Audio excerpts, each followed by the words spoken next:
हर रोज एक नई कहानी देखने के लिए चैनल को सब्सक्राइब करें और बेल आइकन दबाना ना भूलें। अंतिमा अपनी लाइफ में बहुत खुश थी। उसका बस एक ही सपना था कि जिससे भी उसकी शादी हो वो इंसान उसे समझने वाला, साथ देने वाला हो बस। क्योंकि आजकल की शादी का नाम लेकर जो मजाक किया जाता है उससे उसे बहुत डर लगता था। लेकिन राजीव के साथ शादी करके उसका ये डर भी खत्म हो जाता है। उसका पति राजीव बिल्कुल वैसा ही पार्टनर था जिसकी उसने कल्पना की थी। ऐसे ही समय बीतता है। शायद किस्मत को कुछ और ही मंजूर था, जिसके चलते शादी के कुछ समय बाद ही उसके पति राजीव की डेथ हो जाती है और उसकी पूरी लाइफ ही बदल जाती है, जिसकी वजह से उसे हमेशा हर बात पर अपनी सास के ताने सुनने पड़ते थे। ऐसे ही कुछ समय और बीतता है।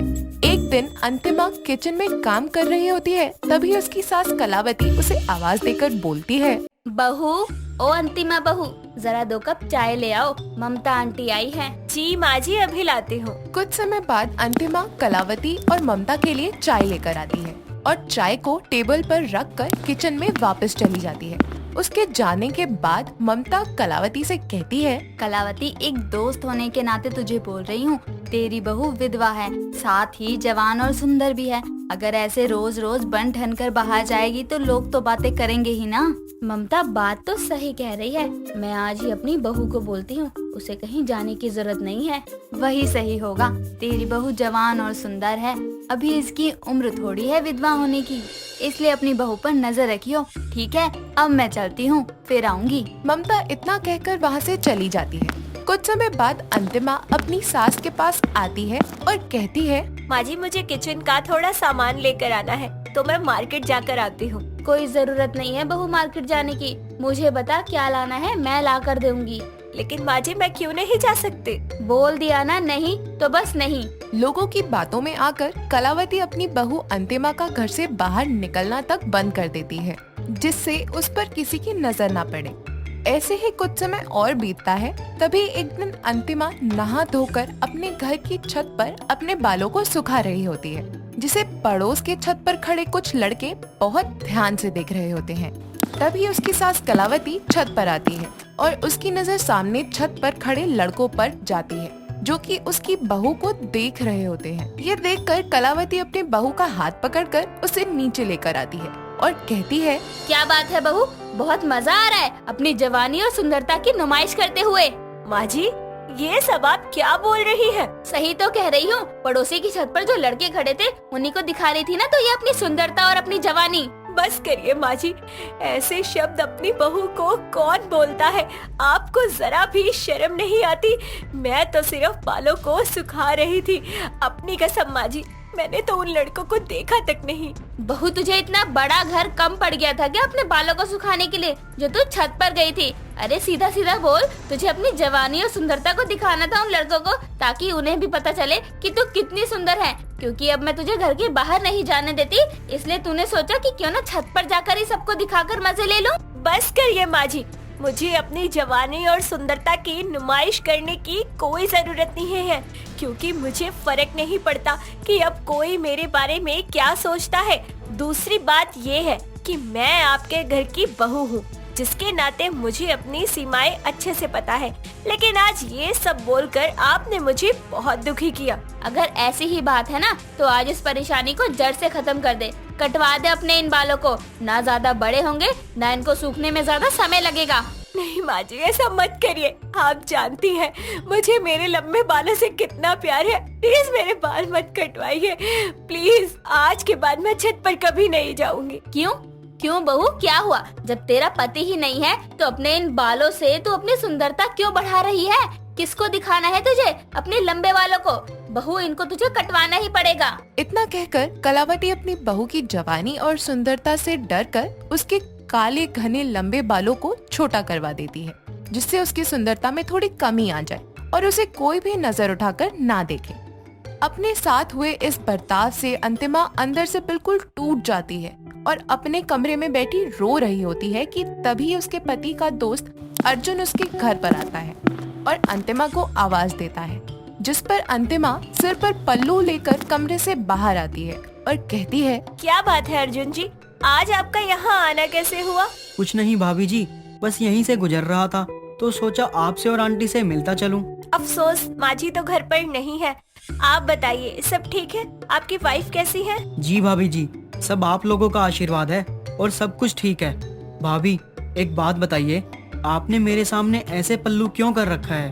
और आप मुझसे पहली बार थोड़ी मिल रही हो और ना ही मैं कोई अनजान हूँ। नहीं अर्जुन जी, ऐसी तो कोई बात नहीं है, बस ऐसे ही ले लिया। भाभी जी अगर कोई बात है तो आप मुझे बता सकती थी। राजीव मेरे बचपन का दोस्त था। अगर मैं आपकी किसी परेशानी में मदद कर पाऊंगा तो मुझे बहुत खुशी होगी।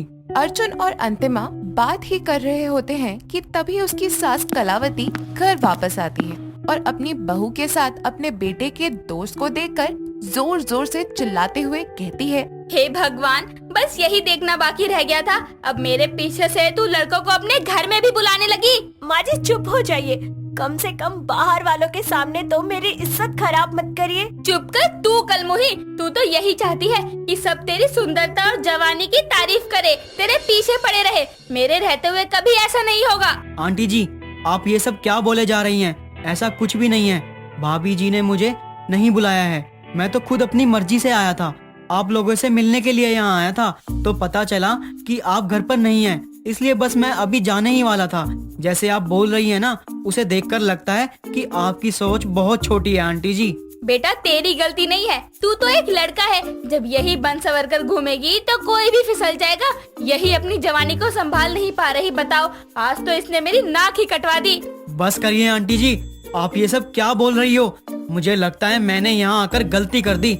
एंड सॉरी भाभी, लेकिन ये सब देखकर मुझे आपके लिए बहुत बुरा लग रहा है। बेटा बुरा तो लगेगा ही, मैंने आकर तुम लोगों का अच्छा समय जो खराब कर दिया ना। बस माँ जी, अब अगर आपने इससे आगे कुछ बोला तो मैं भूल जाऊंगी कि आप मेरी सास है।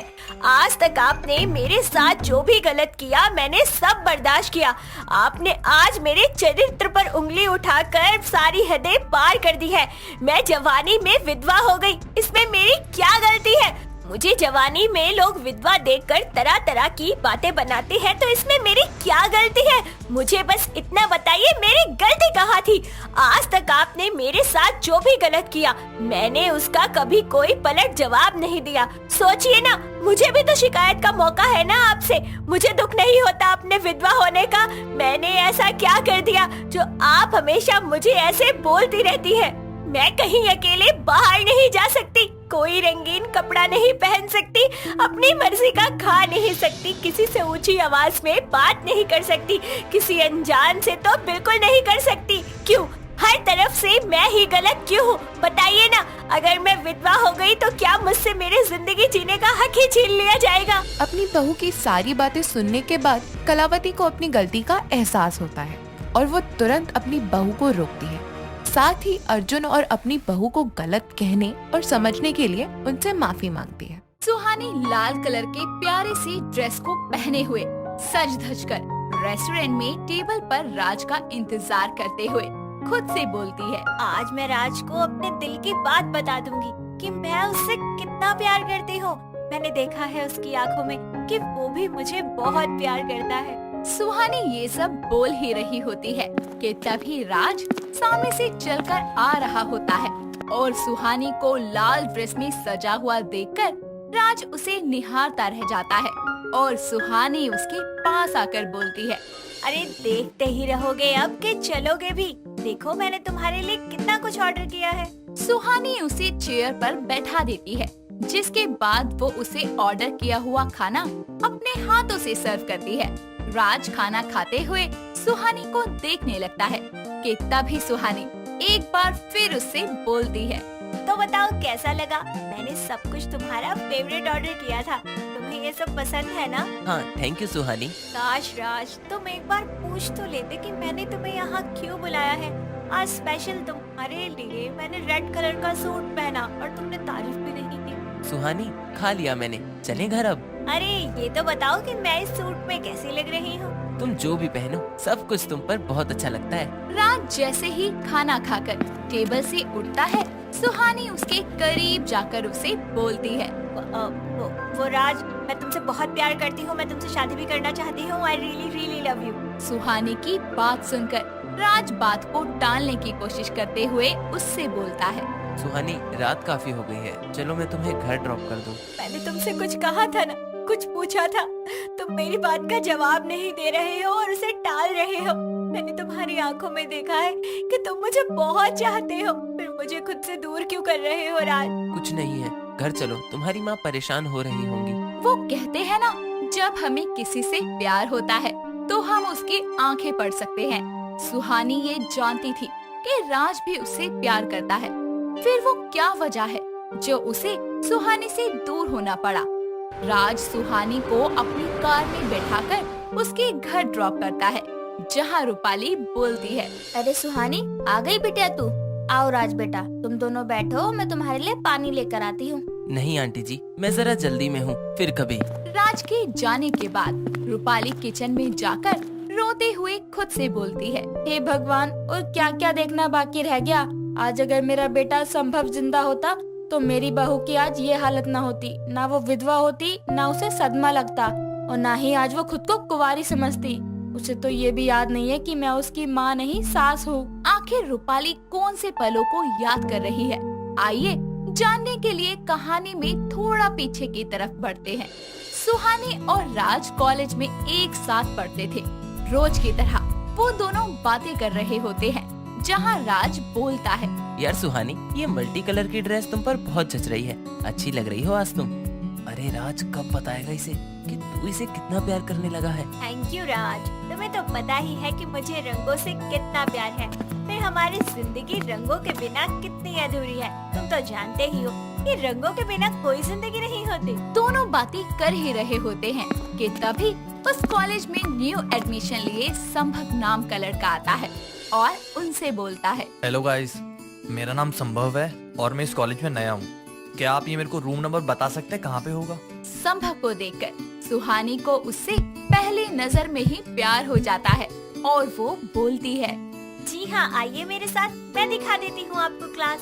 सुहानी उसे क्लास तक पहुंचा देती है, जिसके बाद वो दोनों कुछ ही वक्त में दोस्त बन जाते हैं और उनकी ये दोस्ती गुजरते वक्त के साथ प्यार में बदल जाती है। एक दिन संभव रोज लिए हुए उसे प्रपोज करते हुए बोलता है, सुहानी, आई रियली लव यू। मैं अपनी पूरी जिंदगी तुम्हारे साथ बिताना चाहता हूँ। मैं तुमसे शादी करना चाहता हूँ। संभव की बात सुनकर सुहानी के आंखों में आंसू आ जाते हैं और वो उसके गले लग जाती है। सुहानी का दुनिया में कोई और ना होने के कारण संभव एक मंदिर में अपनी माँ की मंजूरी से उससे शादी कर लेता है, जिसके बाद वो घर आते हैं, जहाँ रूपाली बोलती है, सुहानी बेटा, इस कलश को पैर मारकर अंदर आ जा। जी सासू माँ। सुहानी बेटा, तूने शायद ध्यान नहीं दिया, मैंने तुझे बहू नहीं बल्कि बेटी कहकर पुकारा है। आज से मैं तेरी माँ हूँ और तू मेरी बेटी, ठीक उसी तरह जैसे संभव मेरा बेटा है। थैंक यू माँ जी, मैंने अपनी माँ को कभी नहीं देखा, लेकिन आज आपको देखकर ऐसा लग रहा है कि अगर मेरी माँ होती तो वो भी मुझे इतना ही प्यार देती। ऐसे ही वक्त गुजरता है। सुहानी अपनी शादीशुदा जिंदगी और परिवार की सभी जिम्मेदारियों को बड़ी बखूबी से संभालती है। संभव को एक कंपनी में अच्छी जॉब मिल जाती है और एक तरफ जहां सुहानी खुश थी, तो वहीं दूसरी तरफ राज दुखी होकर खुद से बोलता है, काश कि मैंने उसे अपने दिल की बात बता दी होती तो आज वो मेरी होती।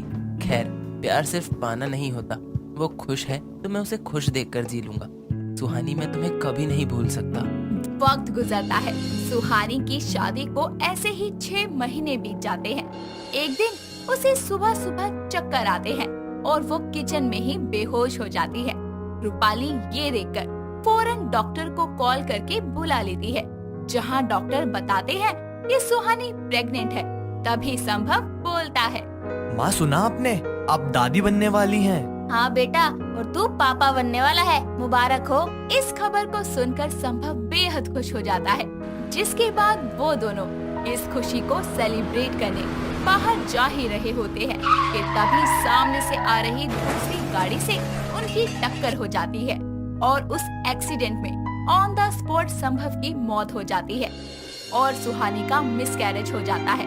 दिमाग पर चोट लगने के कारण सुहानी सब कुछ भूल जाती है, जिसके बाद रूपाली अपने घर से संभव और सुहानी की शादी की सारी यादें समेटकर अपने कबर्ड में रख लेती है और उसे अपने घर ले आती है। इस बात से अनजान राज एक रोज उसके घर आता है और रूपाली दरवाजा खोलकर बोलती है, हाँ बेटा बोलो, किससे मिलना है? सुहानी मेरी दोस्त है, उसी से मिलना है। वो तो जैसे मुझे शादी के बाद भूल ही गई। और संभव कहाँ है आंटी जी? वो भी मुझे भूल गया। राज के सवालों को सुनकर वो खुद के आंसू छुपा नहीं पाती, जिसके बाद वो बोलती है, संभव अब इस दुनिया में नहीं है और सुहानी को ये भी याद नहीं है कि वो विधवा हो चुकी है।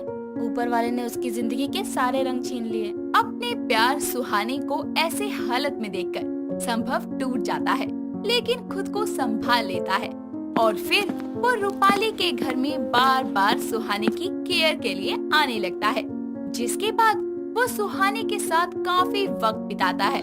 आखिर ऐसा क्या है जो तुम्हें मुझसे दूर कर रहा है राज? इतना बोलकर सुहानी घर से बाहर आकर बैठ जाती है, जहाँ पड़ोसन उसे ताना देते हुए बोलती है, हाय दीदी, देखो तो संभव को मरे 3 महीने भी नहीं हुए और ये विधवा लाल रंग पहनकर घूम रही है। अरे एक तो संभव को खा गई कुलक्षणी, मुझे तो इसके तेवर ठीक नहीं लगते। पूरे मोहल्ले की औरतें उसे चारों तरफ से घेर लेती है।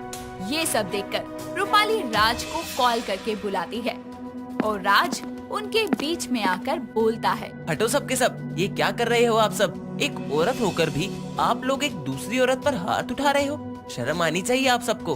अरे शर्म कर, विधवा है तू, क्या सुहागनों की तरह लाल रंग पहनकर घूम रही है? राज की बात का उन पर कोई असर नहीं होता, लेकिन विधवा शब्द सुनकर सुहानी को सब कुछ याद आता है, जिसके बाद रूपाली भागते हुए घर के अंदर से सिंदूर की डब्बी लेकर आती है और राज से बोलती है, राज ये सिंदूर उसकी मांग में भर दे। ये समाज ऐसा ही है, विधवा के साथ हमेशा ऐसा ही बर्ताव होता आया है। इन सब का मुंह बंद करने का यही एक तरीका है। रूपाली की बात सुनकर राज उसकी मांग में सिंदूर भरता है और बोलता है, विधवा थी ना, लो हो गई फिर से ये सुहागन।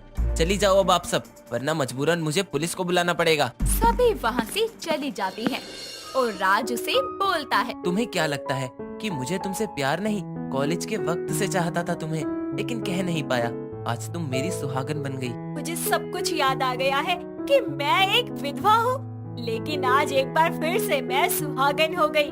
अरे मैं इस बात से इनकार नहीं कर सकती कि मैं तुमसे प्यार करने लगी हूँ। अगर संभव मुझे छोड़ के चले गए तो इसका मतलब ये नहीं कि मेरी जिंदगी से सारे रंग और खुशियाँ ही चले गए। नहीं, ऐसा बिल्कुल नहीं है, मुझे भी जीने का हक है। सुहानी अपने मन की बात उसे बताती है, जिसके बाद दोनों एक दूसरे से गले मिलते हैं और रूपाली दोनों को आशीर्वाद देती है। इसी के साथ ये कहानी यहाँ खत्म होती है। दोस्तों, अगर आपको ये कहानी पसंद आई तो इसे लाइक करें, शेयर करें और कमेंट करके बताएं कि कहानी में आपको सबसे अच्छा क्या लगा।